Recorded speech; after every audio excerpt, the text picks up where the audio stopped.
Glory to the Father, the Son, and the Holy Spirit. Amen. Today's topic is God desires compassion, not sacrifice. Heavenly Father, I thank you for the past week. Lord, help me, your servant, to deliver the message in a fruitful way.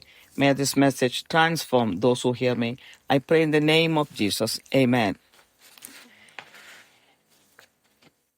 Today's message is based on St. Matthew's Gospel, chapter 9. We see Jesus did several miracles. The scribes and the Pharisees criticized Jesus for everything he did. When he healed the paralyzed person, Jesus told him that his sins were forgiven. They could not accept that Jesus could forgive their sins. The Pharisees criticized Jesus when he chose Matthew, a tax collector, as his disciple. In those days, tax collectors were viewed as sinners as they collected extra tax from people because of the corrupted practice of the Romans. When they saw Jesus eating with many tax collectors and sinners, the Pharisees questioned his disciples for that. Jesus told them that it is not the healthy people who need a physician, but the sick. The intention of Jesus was to keep a close company with the sinners and bring them to the path of God through love. In St. Matthew's Gospel, chapter 9, verse 13, Jesus said, "But go and learn what this means. I desire compassion and not sacrifice, for I did not come to call the righteous, but sinners." Jesus was quoting from prophet Hosea chapter 6, verse 6. While explaining the insincere repentance of Israel, God spoke through prophet Hosea. It says, "For I desired mercy and not sacrifice, and the knowledge of God more than burnt offerings." Ancient Israelites adhered to all the religious traditions, rituals, and sacrifices, but they did not show enough compassion to needy sinners. Jesus warned the Pharisees not to do meaningless rituals like the ancient Israelites, but to show love and mercy to the fellow human beings to please God. One point is Jesus is above traditions and Sabbath. In Matthew's Gospel, chapter 12, verses 1 to 8, we see when Jesus and his disciples passed through the grain fields on the Sabbath, the disciples became hungry. They picked the heads of grain and ate. When the Pharisees saw this, they criticized them, saying that it was unlawful to do on the Sabbath. It's in Matthew's Gospel, chapter 12, verses 7 and 8. Jesus said to the Pharisees, "But if you had known what this means, I desire compassion and not a sacrifice, you would not have condemned the innocent. For the Son of Man is Lord of the Sabbath." Jesus has all the authority to override any human tradition. Also, Jesus reminded the Pharisees about what David did when he got hungry. In 1 Samuel chapter 21, David entered the house of God and where Ahimelech was the priest. He asked for 5 loaves of bread as he and his companions were hungry. As there was no bread available, the priest offered the consecrated bread, which was supposed to be eaten only by priests according to the law. Because of his compassion for David, Ahimelech gave him the consecrated bread. Jesus justifies that action as pleasing to God because it involves compassion. In St. Luke's chapter 10, we see the parable of the Good Samaritan. The man who was going from Jerusalem to Jericho was stripped and attacked by robbers. A priest and a Levite saw him and passed by on the other side. They did not show any compassion and ignored him. But a Samaritan felt compassion for him and helped him as much as he could.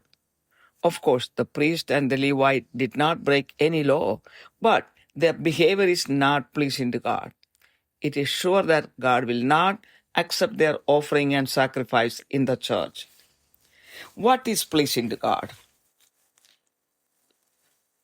In the Epistle of James, chapter 1, verse 27, it says, "Pure and undefiled religion in the sight of our God and Father is this, to visit orphans and widows in their distress and to keep oneself unstained by the world."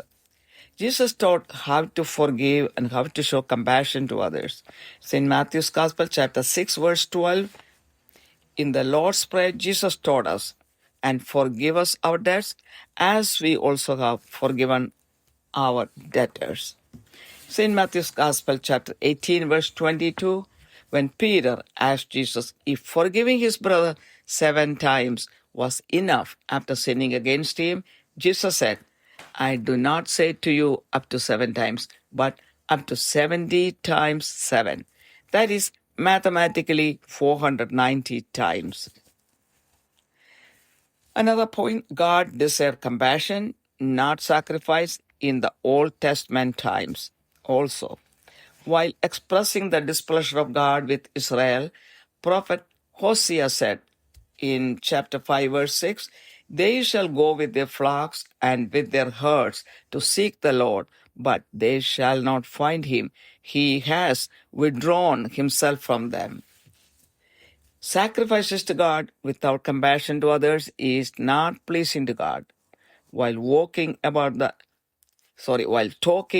the Lord's case against Israel, Prophet Micah says what God expects from them. Micah chapter 6 verse 8 says, "He has told you, O man, what is good and what does the Lord require of you, but to do justice, to love kindness, and to walk humbly with your God." A call to true repentance, compassion, and justice is made by God through prophet Isaiah. In chapter 1, verse 14 and 15, it says, "I hate your new moon festivals and your appointed feasts. They have become a burden to me. I'm weary of hearing them. So when you spread out your hands in prayer, I will hide my eyes from you. Yes, even though you multiply prayers, I will not listen. Your hands are covered with blood." Verse 17 says, "Learn to do good, seek justice, reprove the ruthless, defend the orphan, plead for the widow." God speaks through prophet Amos about what pleases God. In chapter 5, verse 22, it says, "Even though you offer up to me burnt offerings and your grain offerings, I will not accept them, and I will not even look at the peace offerings of your fatlings." In verse 24, it says, "But let justice roll down like waters, and righteousness like an ever-flowing stream." The Lord challenges his people to see that genuine worship leads to mercy, justice, and humility. We should remember the mercy God has towards us instead of judging the sinners around us. Just like Jesus did, we should try to be with sinners and convince them to repent and come closer to God. Being judgmental about others and not having a close relationship with God on one side and offering sacrifice on the other side is not pleasing to God. Our relationship with God will help us to feel compassion towards sinners. The compassion will lead the sinners to repentance and healing.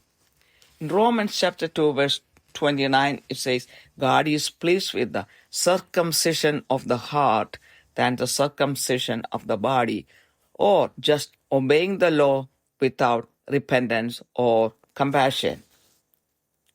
What is seen around us? Some parents live a reckless life, spending too much money and time on liquor, eating out, celebrations, friends, to get name and fame, to play politics in church, etc. They do not have enough relationship with God.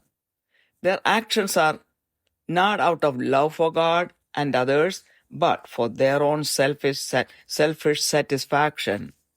Their prayers and worship become like part of a routine, not coming from the heart.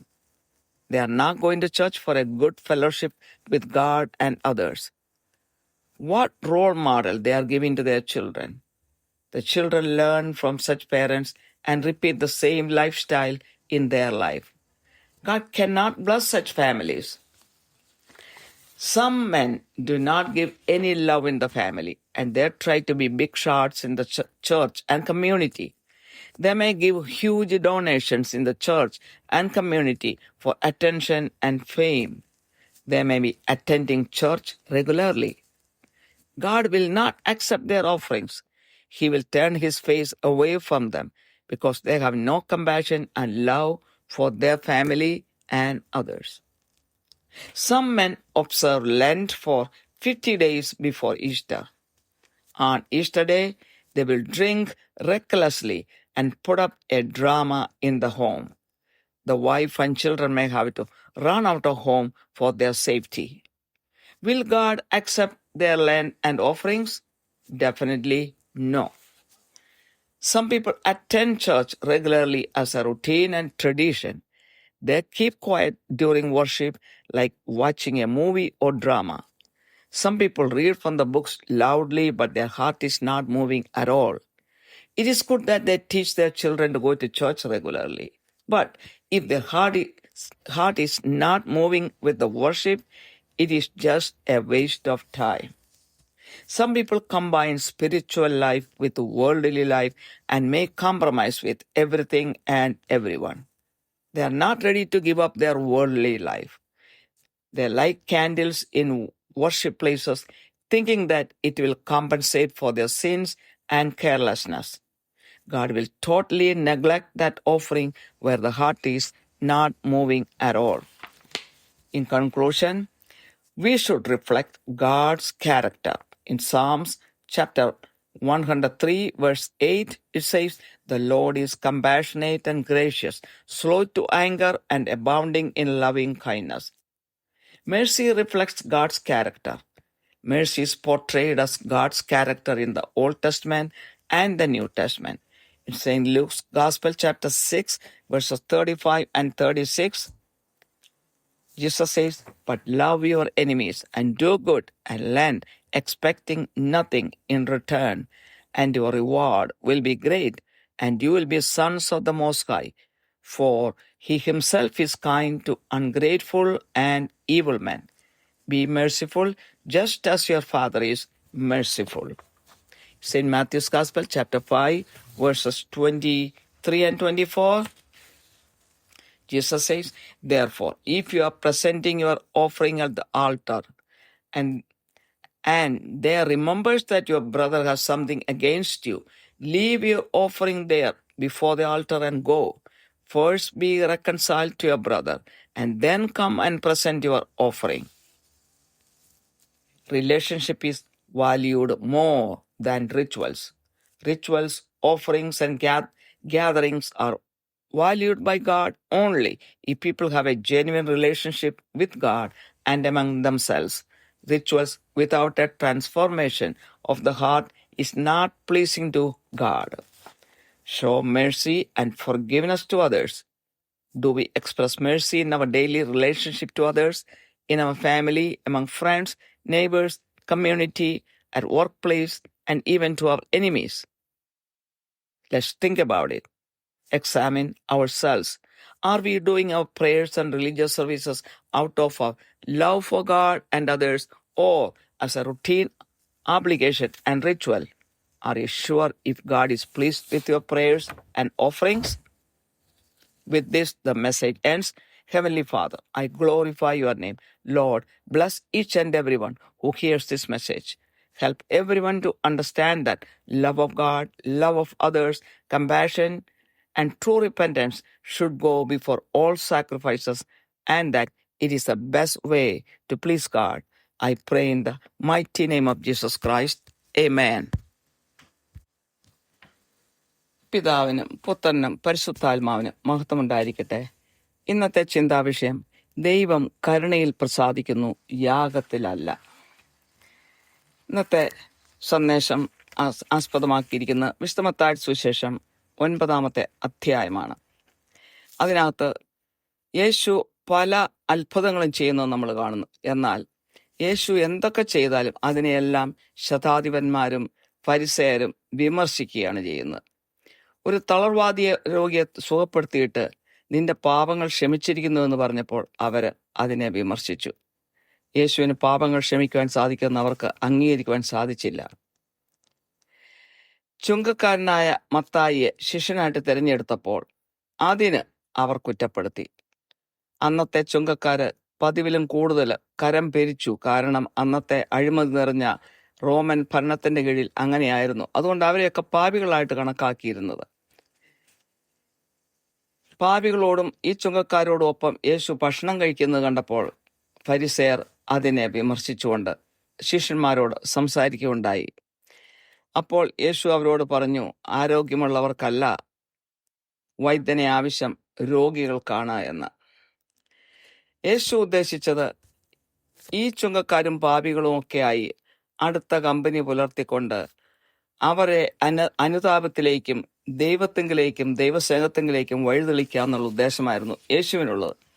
വിശുദ്ധ മത്തായി സുവിശേഷം 9-ാമത്തെ അധ്യായത്തിൽ യേശു പറഞ്ഞു, യാഗത്തിലല്ല കരുണയിലത്രേ ഞാൻ പ്രസാദിക്കുന്നു എന്നുള്ളത് എന്ത് എന്ന് പോയി പഠിപ്പിൻ. ഞാൻ നീതിമാന്മാരെയല്ല പാപികളെ അത്രേ വിളിപ്പാൻ വന്നത് എന്ന്. ഹോസിയ പ്രവാചകന്റെ 6-ാമത്തെ അധ്യായത്തിന്റെ 6-ാമത്തെ വചനമാണ് അവിടെ യേശു കോട്ട് ചെയ്ത് സംസാരിച്ചത്. ആത്മാർത്ഥയില്ലാത്ത ഇസ്രായേൽ ജനത്തിന്റെ അനുതാപത്തെക്കുറിച്ച് ആണ് അവിടെ ഹോസിയ പ്രവാചകൻ പറഞ്ഞത്.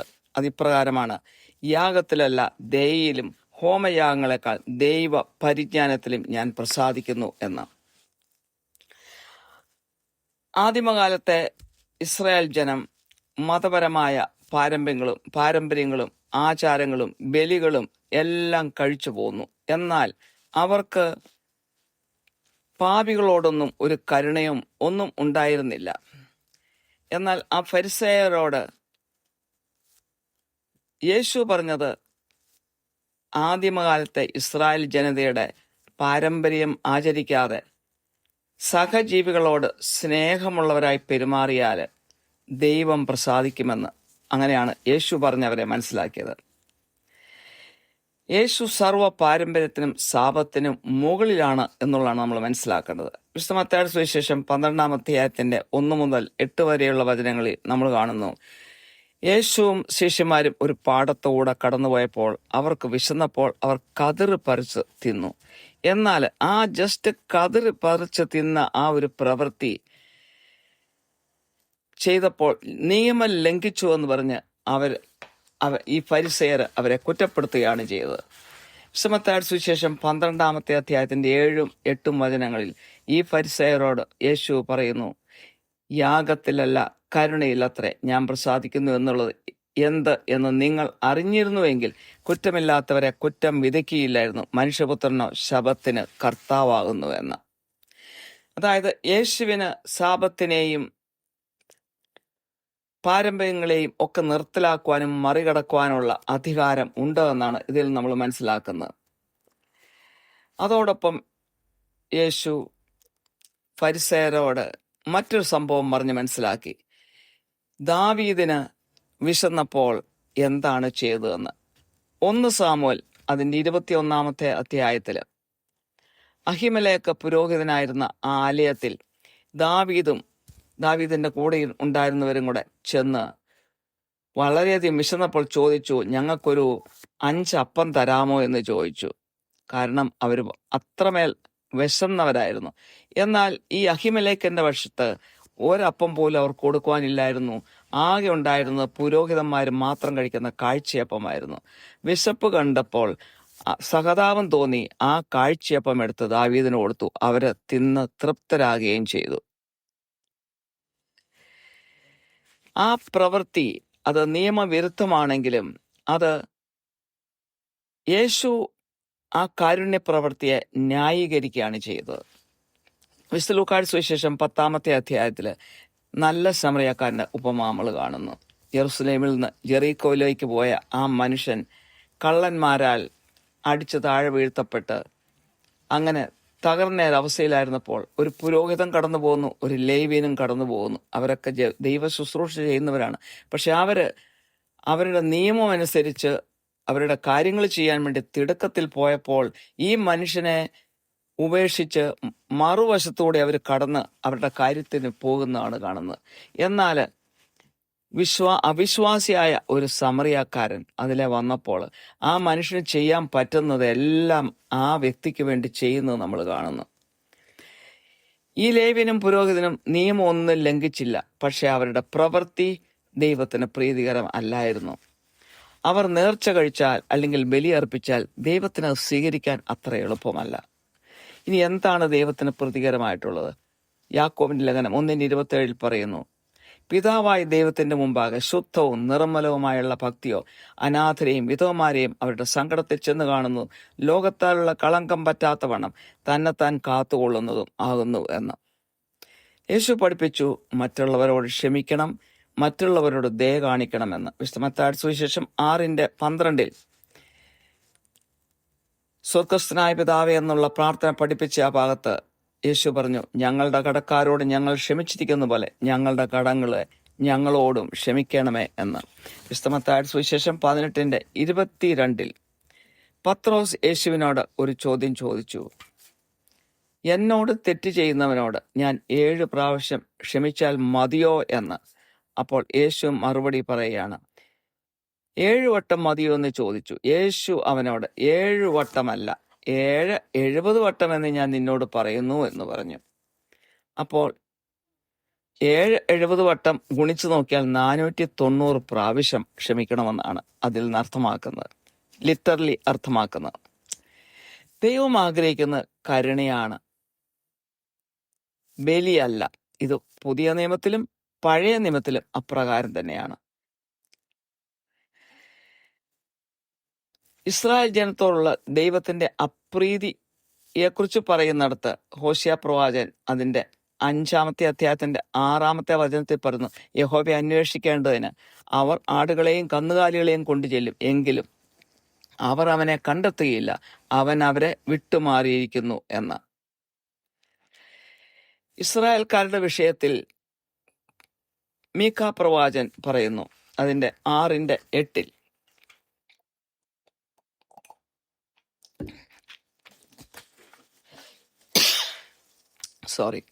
മനുഷ്യ, നല്ലത് എന്തെന്ന് അവൻ നിനക്ക് കാണിച്ചു തന്നിരിക്കുന്നു. ന്യായം പ്രവർത്തിപ്പാനും ദയാതൽപരനായിരിക്കാനും നിന്റെ ദൈവത്തിന്റെ സന്നിധി താഴ്മയോടെ നടപ്പാനും. ഏഷ്യ പ്രവാചൻ വഴി ദൈവം വിളിക്കുന്നത് അനുതാപത്തിലേക്കും കരുണയിലേക്കും നീതിയിലേക്കുമാണ്. അങ്ങനെ ഏഷ്യ പ്രവാചന്റെ 1-ാമത്തെ അധ്യായത്തിന്റെ 14-15 വചനങ്ങളിൽ പറയുന്നു, നിങ്ങളുടെ ആമാവാസികളെയും ഉത്സവങ്ങളെയും ഞാൻ വെറുക്കുന്നു, അവ എനിക്ക് അസഹ്യം, ഞാൻ അവ സഹിച്ച് മുഷിഞ്ഞിരിക്കുന്നു. നിങ്ങൾ കൈമലർത്തുമ്പോൾ ഞാൻ എൻ്റെ കണ്ണ് മറച്ചു കളയും. നിങ്ങൾ എത്ര തന്നെ പ്രാർത്ഥന കഴിച്ചാലും ഞാൻ കേൾക്കുകയില്ല. നിങ്ങളുടെ കൈ രക്തം കൊണ്ട് നിറഞ്ഞിരിക്കുന്നുവെന്ന്. അതിൻ്റെ 17-ാമത്തെ വചനത്തിൽ പറയുന്നു, നന്മ ചെയ്യുവാൻ പഠിപ്പിൻ, ന്യായം അന്വേഷിപ്പിൻ, പീഡിപ്പിക്കുന്നതിനെ നേർവഴി പീഡിപ്പിക്കുന്നവനെ നേർവഴിക്കാക്കുവിൻ, അനാഥന് ന്യായം നടത്തിക്കൊടുപ്പിൻ, വിധവയ്ക്ക് വേണ്ടി വ്യവഹരിപ്പിൻ എന്ന.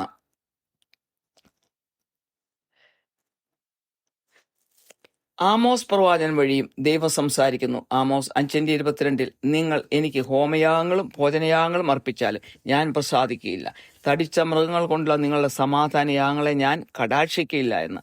അതിൻ്റെ 24-ാമത്തെ വചനത്തിൽ എന്നാൽ ന്യായം വെള്ളം പോലെയും നീതി പറ്റാത്ത തോട് പോലെയും കവിഞ്ഞൊഴുകട്ടെ എന്ന്. വ്യക്തമായ ആരാധന എന്താണെന്ന് ദൈവം പഠിപ്പിക്കുന്നതനുസരിച്ച് അത് കരുണയിലേക്കും നീതിയിലേക്കും എളിമയിലേക്കും നയിക്കുന്നതായിരിക്കണം. ശരിയായിട്ടുള്ള ഒരു ആരാധന, മനുഷ്യരോട് കരുണ തോന്നുന്ന തരത്തിലുള്ള ഒരു ആരാധനയായിരിക്കണം. അത് മറ്റുള്ളവരെ വിലയിരുത്തുകയും കുറ്റം വിധിക്കുകയും ചെയ്യുന്നതിന് പകരം അവരോട് സ്നേഹം തോന്നുന്ന തരത്തിലുള്ള ഒരു രീതിയായിരിക്കണം. അപ്പോൾ യേശു പറയുന്നതനുസരിച്ച് നമ്മൾ പാപികളോടുകൂടി ആയിരിക്കുന്നതുകൊണ്ട് ഒരു കുഴപ്പവുമില്ല. അവരെ പാപത്തിൽ നിന്ന് പിന്തിരിപ്പിച്ച് അനുതാപം കൊടുക്കുവാനും ദൈവത്തിലേക്ക് കൊണ്ടുവരുവാനും നമ്മൾ ശ്രമിക്കുക എന്നുള്ളത് മാത്രമേ ഉള്ളൂ. മറ്റുള്ളവരെ കുറിച്ച് നമ്മൾ വിധിക്കാതെ ദൈവവുമായിട്ടും ക്ലോസ് ആയിട്ടുള്ള ഒരു ബന്ധം നമ്മൾ പുലർത്തുക എന്നുള്ളതാണ് നമുക്ക് ആവശ്യം. മറ്റുള്ളവരെ വിധിക്കുകയും ദൈവവുമായിട്ട് ഒരു ബന്ധമില്ലാതിരിക്കുകയും ഒരു വശത്തും, മറുവശത്ത് വലിയ ബലികൾ അർപ്പിക്കുകയും ചെയ്താൽ ദൈവത്തിന് ഒരിക്കലും അത് സ്വീകാര്യമായിരിക്കുകയില്ല. നമുക്ക് ദൈവവുമായിട്ട് നല്ലൊരു ബന്ധമുണ്ടെങ്കിൽ അത് മറ്റുള്ളവരോട് കരുണ കാണിക്കാൻ നമ്മളെ സഹായിക്കും. അങ്ങനെ നമ്മൾ മറ്റുള്ളവരോട് കരുണ കാണിക്കുമ്പോൾ അവർക്ക് അനുതാപം ഉണ്ടാകും, അവർക്ക് ഹീലിംഗ് ഉണ്ടാകും. റോമൻസ് 2:29 പറയുന്നു, ശരീരത്തിന്റെ പരിച്ഛേദനയല്ല ദൈവം ഇഷ്ടപ്പെടുന്നത്, എന്നാൽ ഹൃദയത്തിന്റെ പരിച്ഛേദന ആണ് എന്നുള്ളത്. അതായത് വെറുതെ നിയമം അനുസരിക്കുക എന്നുള്ളത് മാത്രമല്ല, അനുതാപവും കരുണയും മനുഷ്യനിൽ ഉണ്ടായിരിക്കണം എന്നുള്ളതാണ് ദൈവം ആഗ്രഹിക്കുന്നത്. ഇനി നമ്മൾ നമ്മുടെ ചുറ്റുപാടും കാണുന്നത് എന്താണെന്ന് നമുക്ക് നോക്കാം.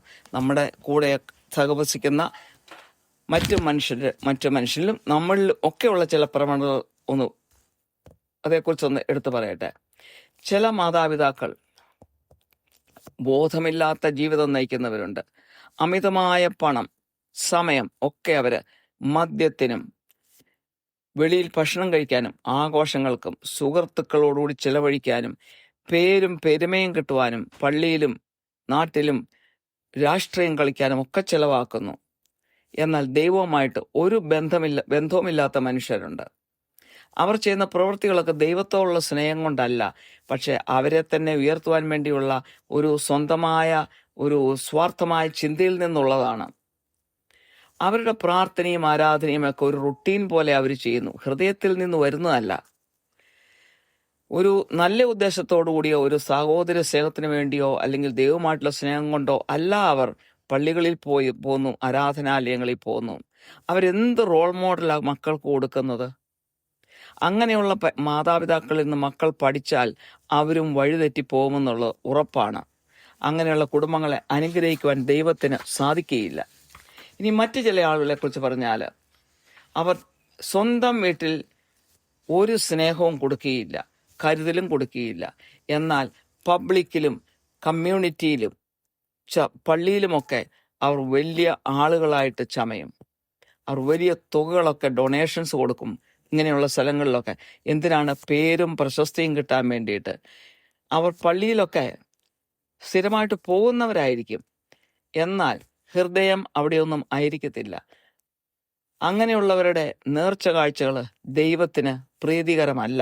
കാരണം അവർക്ക് സ്വന്തം കുടുംബത്തോടും മറ്റുള്ളവരോടും ഒരു കരുണയും അവരുടെ ഉള്ളിൽ ഇല്ല. അത് ദൈവത്തിനറിയാം. ചില വ്യക്തികളെ കുറിച്ച് പറഞ്ഞാൽ അവർ 50 ദിവസം ഉപവസിച്ച്, ഈസ്റ്ററിന് മുമ്പ് ഉപവസിച്ച്, ഈസ്റ്ററിന് പള്ളിയിലൊക്കെ പോയി വീട്ടിൽ വന്ന് പിന്നെ അവർ ചെയ്യുന്നത് മദ്യപിച്ച് ബോധമറ്റ് വലിയ ഒരു ഡ്രാമയാണ് വീട്ടിൽ ആക്ട് ചെയ്യുന്നത്. എന്നിട്ടും ഭാര്യയും മക്കളും ജീവനം കൊണ്ട് രക്ഷപ്പെട്ട് വീട്ടിൽ നിന്ന് ഓടുന്ന സംഭവങ്ങൾ ഇതൊക്കെ നടക്കുന്നത്. അതുകൊണ്ടാണ് ഞാൻ പറയുന്നത്, അവരുടെ നേർച്ച കാഴ്ചകളും അവരുടെ ഉപവാസവും ദൈവത്തിന് സ്വീകാര്യമാണോ? ഒരിക്കലുമല്ല എന്ന് ഞാൻ പറയുന്നു. ചില വ്യക്തികൾ റുട്ടീനായിട്ടും പാരമ്പര്യമായിട്ടും അവർ പള്ളിയിൽ എപ്പോഴും പോകും. എന്നാൽ ആരാധനാ സമയത്ത് അവരുടെ വാ തുറക്കുകയോ അവരുടെ ഹൃദയം ചലിക്കുകയോ ചെയ്യാതെ ഒരു മൂവി കാണുന്ന പോലെ അല്ലെ ഒരു ഡ്രാമ കാണുന്ന പോലെ അവർ നിന്ന് കാണും. ചിലപ്പോൾ പുസ്തകമെടുത്ത് ഉറക്ക വായിച്ചു നിന്നിരിക്കും, പക്ഷെ അവരുടെ ഹൃദയം ആ പുസ്തകത്തിലോ ദൈവത്തിങ്കലോ ഒന്നുമല്ല. മക്കളെ അങ്ങനെ പള്ളിയിൽ പോകണമെന്ന് പഠിപ്പിക്കുന്നത് നല്ലതാണ്, അവരും പള്ളിയിൽ പോകും. പക്ഷെ അവരുടെ ഹൃദയം ആ ആരാധനയിൽ ഇല്ല എങ്കിൽ അത് വെറുതെ സമയം കളയാവുന്ന മാത്രമേ ഉള്ളൂ, ദൈവം പ്രസാദിക്കുന്നില്ല. ചില വ്യക്തികൾ ആത്മീയ ജീവിതവും ലൗകിക ജീവിതവും കോർത്തിണക്കി കൊണ്ടുപോകും. എല്ലാവരോടും എല്ലാത്തിനോടും കോംപ്രമൈസ് ചെയ്തു പോകുന്ന ഒരു സ്വഭാവം. അവരുടെ ലൗകിക ജീവിതം കളയാൻ അവർക്ക് ഒരു മനസ്സുമില്ല. അവർ എല്ലാത്തിനും ഒരു ഒരു ഒരു മോചനം കിട്ടും, അല്ലെങ്കിൽ ഒരു പരിഹാരമുണ്ടെന്ന് വിചാരിച്ച് ചിലപ്പോൾ ആരാധന ആലയങ്ങളിലൊക്കെ പോയി വലിയ മെഴുകുതിരികളൊക്കെ പൈസ കൊടുത്ത് കത്തിച്ചു വെക്കും. പക്ഷേ ശ്രദ്ധയില്ലാത്ത ജീവിതം നയിക്കുന്ന ഇവരുടെ ഈ പ്രാർത്ഥനയോ ബലിയോ നേർച്ചയോ ദൈവത്തിന് സ്വീകാര്യമല്ല എന്നുള്ളത് ഉറപ്പാണ്. കൺക്ലൂഷനായിട്ട് പറയട്ടെ, നമ്മളിൽ ദൈവത്തിൻ്റെ സ്വഭാവം പ്രതിഫലിക്കണം. സങ്കീർത്തനം 103:8 പറയുന്നു, യഹോവ കരുണയും കൃപയും നിറഞ്ഞവനാകുന്നു, ദീർഘക്ഷമയും മഹാദയയും ഉള്ളവൻ തന്നെ. അപ്പോൾ കരുണയുള്ളവൻ ദൈവത്തിൻ്റെ സ്വഭാവമാണ് കാണിക്കുന്നത്. പഴയ നിയമത്തിലും പുതിയ നിയമത്തിലും ദൈവം കരുണയുള്ളവനായിട്ട് തന്നെയാണ് കാണിക്കുന്നത്.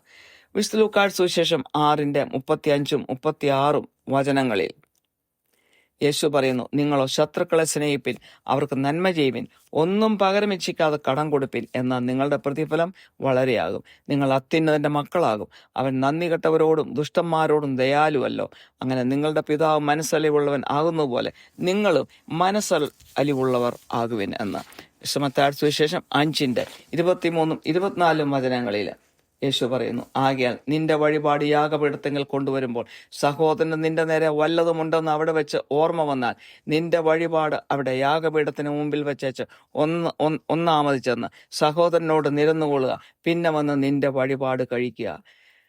വർഷങ്ങളായിട്ട് 10, 20, 30 വർഷമായിട്ട് സഹോദരനോട് മിണ്ടാതെ, നിരപ്പാകാതെ, സംസാരിക്കാൻ മനസ്സില്ലാതെ മാറി നടന്നുകൊണ്ട് നേർച്ച കാഴ്ചകൾ അർപ്പിക്കുകയും പള്ളിയിൽ പോയി മുന്നേ നിന്ന് പ്രാർത്ഥിക്കുകയും ചെയ്യുന്ന വ്യക്തികളെ എനിക്കറിയാം. ദൈവം അവരുടെ പ്രാർത്ഥന കേൾക്കുമോ? ഇല്ല. അവരുടെ യാഗങ്ങളോ അവരുടെ ബലികളോ ദൈവത്തിന് സ്വീകാര്യമല്ല. വചനത്തിൽ തന്നെ നമ്മളത് മനസ്സിലാക്കുന്നു.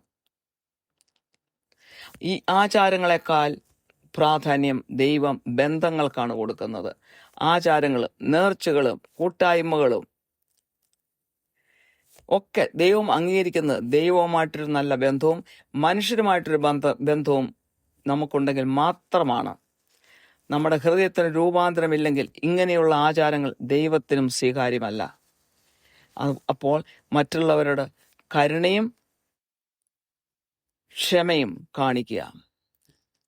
നമ്മുടെ അനുദിന ജീവിതത്തിൽ നമ്മുടെ കുടുംബത്തിലുള്ളവരോടും നമ്മുടെ സുഹൃത്തുക്കളോടും അയൽവക്കക്കാരോടും നമ്മുടെ കമ്മ്യൂണിറ്റിയിലുള്ളവരോടും നമ്മുടെ ജോലി സ്ഥലത്തും ഈവൻ ശത്രുക്കളോട് പോലും കരുണ കാണിക്കുക. അതാണ് ദൈവം ആഗ്രഹിക്കുന്നത്. ഇനി നമ്മൾ നമ്മളെ തന്നെ ഒന്ന് പരിശോധന ചെയ്യുക.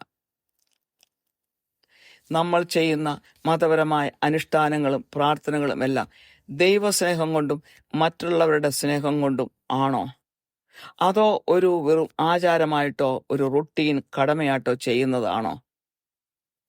നമ്മൾ നമ്മളുടെ പ്രാർത്ഥനയിലും നേർച്ചയിലും നമ്മൾ ചെയ്യുമ്പോൾ ദൈവം പ്രസാദിക്കുന്നുണ്ടോ? എല്ലാവരും സ്വയം ചിന്തിച്ചു നോക്കുക. ഇതോടെ ഈ സന്ദേശം ഇവിടെ അവസാനിക്കുന്നു. കാരുണ്യവാനായ സ്വർഗ്ഗസ്ഥ പിതാവേ, ഈ സന്ദേശം കേൾക്കുന്ന എല്ലാവരെയും അനുഗ്രഹിക്കണമേ. ആത്മാർത്ഥമായ ദൈവസ്നേഹവും പരസ്നേഹവും കരുണയും പശ്ചാത്താപവും ഇല്ലാത്ത യാഗങ്ങളും പ്രാർത്ഥനകളും ദൈവത്തിന് പ്രസാദകരമല്ലെന്ന് മനസ്സിലാക്കുവാൻ എല്ലാവരെയും സഹായിക്കണമേ. മാനവ മഹത്വം അവിടത്തേക്ക് തരുന്നു. യേശുക്രിസ്തുവിന്റെ മഹത്വമേറിയ നാമത്തിൽ തന്നെ. ആമേൻ.